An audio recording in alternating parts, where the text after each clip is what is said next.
नवग्रहस्तोत्रम् जपाकुसुमसङ्काशं काश्यपेयं महाद्युतिं तमोरिं सर्वपापघ्नं प्रणतोऽस्मि दिवाकरं दधिशङ्खतुषाराभं क्षीरोदार्णवसम्भवं नमामि शशिनं सोमं शम्भोर्मुकुटभूषणं धरणीगर्भसम्भूतं विद्युत्कान्तिसमप्रभं कुमारं शक्तिहस्तं तं मङ्गलं प्रणमाम्यहं प्रियङ्गुकलिकाश्यामं रूपेण प्रतिमं बुधं सौम्यं सौम्यगुणोपेतं तं बुधं प्रणमाम्यहं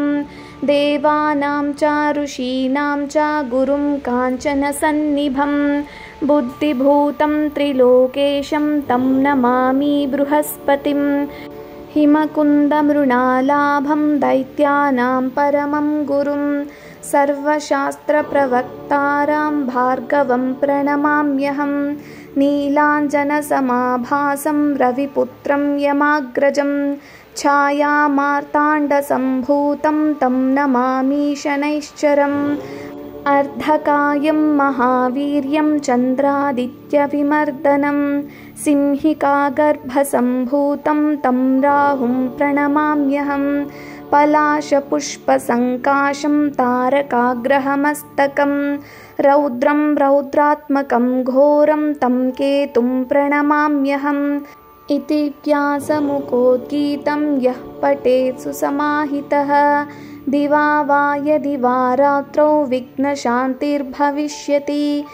नरनारी नृपाणां च भवेत् दुःस्वप्ननाशनम् ऐश्वर्यवतुलं तेषामारोग्यं पुष्टिवर्धनं ग्रहनक्षत्रजापीडास्तस्कराग्निसमुद्भवा था सर्वा प्रशमं यान्ति व्यासो ब्रूते न संशयः इति श्रीव्यासकृत नवग्रहस्तोत्रं सम्पूर्णम्।